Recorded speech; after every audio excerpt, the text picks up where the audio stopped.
nombre es Diego del Pozo, soy director de cine, soy escritor también. He trabajado mucho con Gabriela Mistral. Desde que tengo recuerdos me gustó mucho leer. De niño me gustaban mucho las historias policiales. De ahí, por ejemplo, el escritor canadiense Eric Wilson me marcó mucho. Creo que siendo muy chico, 7 años o algo así, llegué a su trilogía El asesinato en el Canadian Express, Terror en Winnipeg y Pesadilla en Vancouver. Pero luego de eso, gracias a mi abuelo paterno también, que tenía una muy buena biblioteca, empecé a leer cosas más de grande, siendo chico todavía. Y ahí encontré otros autores de fantasía, por ejemplo Jack London me gustaba mucho, Oliver Curwood también me gustaba mucho. Así que no tengo tantos recuerdos de cuál habrá sido el primer libro que leí, pero sí sé que siempre me gustó mucho leer y que ya cuando estaba, digamos, en mi pubertad o cuando ya era más joven, tuve un profesor de filosofía que me recomendaba libros y gracias a él llegué también a algunos autores chilenos muy buenos. Leí a José Donoso, por ejemplo, que me gustó mucho. Leí a Roberto Bolaño, que también me gustó mucho. Luego ya en la universidad encontré a la intelectual de grandes dimensiones, que bueno, ganadora del Nobel, etc. Yo te diría que el trayecto ha sido largo, pero desde muy niño me acuerdo de haber leído. No específicamente a Gabriela Mistral, pero sí, digamos, otros autores. Siempre más la narrativa, de hecho, me llamaba la atención. Pero ya una vez en la universidad conocí a Luis Vargas Saavedra, que era profesor de la universidad y un mistraliano, digamos, muy reconocido. Y empecé a ser ayudante de él. Y él me dijo que para ser ayudante de él tenía que tomar todos los cursos que él hacía. Y uno de ellos era uno sobre Gabriela Mistral. Yo diría que ahí fue cuando conocí realmente a Gabriela Mistral. Me acuerdo un verano que debe haber sido entre mis 18 y 19 años, que leí todo lo que encontré. Estaba realmente maravillado. Y empecé con una sensación muy extraña de que si estaba ahí este personaje, ¿por qué no se conocía? Como sentí una especie de obligación en querer hacer algo más sobre Gabriela Mistral. Pero también esta idea de que estaba como todo hecho, o sea, que ya una autora que estaba tan revisada en la academia, en la crítica, etc. Y estaba un poco en eso. Unos años fui ayudante de Luis Vargas, etc. Y luego, bueno, falleció Doris Dana y apareció el legado inédito. Y lo que era mi idea, mi intención, se convirtió en una realidad y una obligación, porque había que trabajar con el legado inédito, había que hacer una relectura de toda su obra, había que empezar a sacar los inéditos también. Entonces ahí se me apareció esta posibilidad, obligación, etcétera, que me permitió empezar a trabajar como ya seriamente y de manera profesional, digamos, haciendo libros e investigación más estricta. Bueno, hay varios aspectos de Gabriela Mistral que creo que son muy relevantes y todavía desconocidos.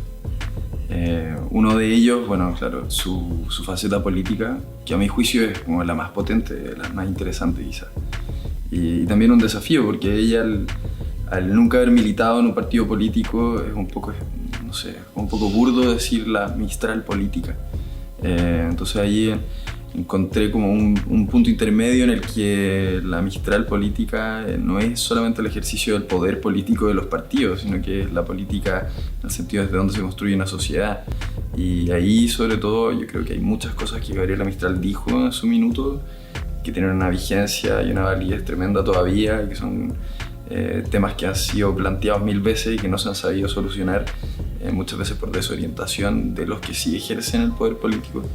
Y Mistral en ese sentido marca una pauta, una ruta súper clara. Entonces, para mí ha sido muy enriquecedor también entender a la Mistral como una intelectual que va más allá de su momento histórico y que a veces hay cosas que escribió hace más de 100 años y que todavía que factiblemente pueden iluminar la discusión de hoy. Sí, bueno, hay uno que yo luego de hecho tomé para nombrar la antología que hice, Antología Política, que se llama Por la Humanidad Futura, que siento que es un texto emblemático porque luego de estudiar mucho a Gabriela Mistral y como tratar de entender desde dónde ella concibe la sociedad, que ella entiende la sociedad construida desde la educación y desde los profesores.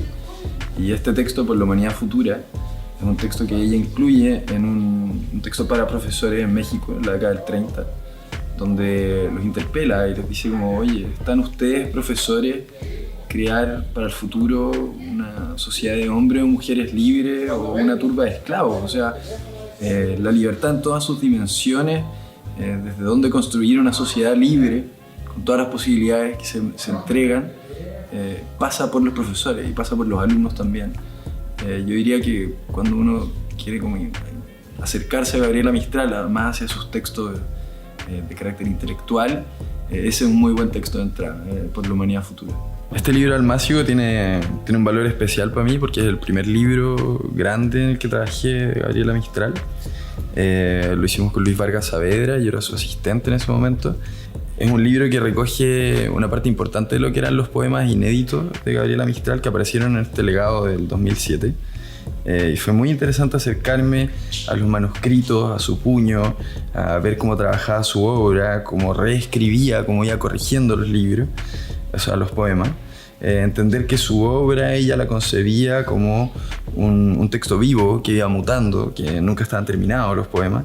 Esas son cosas que a mí me permitieron entenderlas a medida que fuimos haciendo este libro. Y por lo demás es de un gran valor patrimonial porque solamente este libro casi duplica la obra poética que ya conocíamos de Mistral. Entonces, es un libro tremendamente importante. A ver acá. Uno de los trabajos más estables que tuvo Gabriela Mistral en su vida fue como corresponsal de prensa, columnista. Y si bien publicó en muchos diarios y periódicos, sobre todo de Latinoamérica, también algunos de Estados Unidos y Europa, pero sobre todo de Latinoamérica, yo creo que el diario quizá en el que de manera estable estuvo publicando durante más tiempo es El Mercurio. Desde 1921 hasta 1956 existen textos de ella ahí.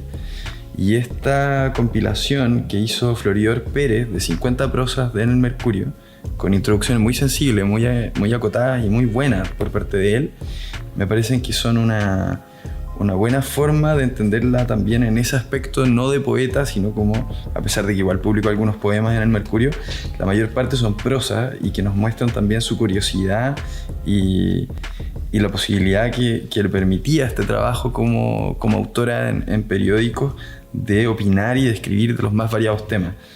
Esta es una edición conmemorativa que hizo la Real Academia Española el año 2010. Hicieron una de Gabriela Mistral, otra de Pablo Neruda también.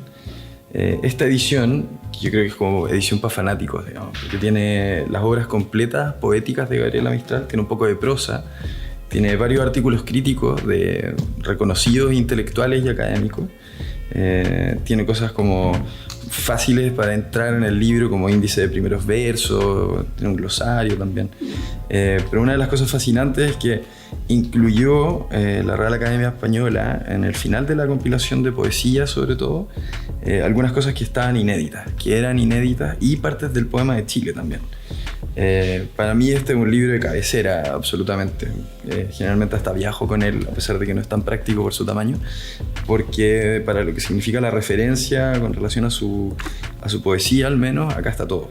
Este libro, Gabriela Mistral, álbum personal, fue publicado por Pehuen. Es uno de los primeros libros que se publicaron cuando llegó el legado inédito de Gabriela Mistral a Chile. Y es un libro maravilloso, en verdad, porque recoge imágenes fotográficas de ella que muchas veces eran desconocidas. O sea, mucho de este material no se conocía hasta esta publicación. Y nos entregó una mirada en que podemos seguir a Gabriela Mistral durante su vida, verla envejecer, pero también verla reír, por ejemplo, cosas que fueron cambiando esta imagen, o espero que hayan ido cambiando esta imagen de la mujer dura y tosca, y la podemos ver reunida con amigos, riendo, pasándolo bien en Italia, en México, en Chile, en sus visitas a Chile también. Es un libro muy interesante, de verdad, que es un placer revisarlo para los que somos, digamos, fanáticos de Gabriela Mistral, porque nos permite conocerla desde otros aspectos, sus gustos, las cosas que tomaba, que comía, qué sé yo, todos esos aspectos quizás más íntimos, más de la anécdota, se toman bien a través de estas fotos. Así que es un libro muy interesante, muy bonito por la verdad.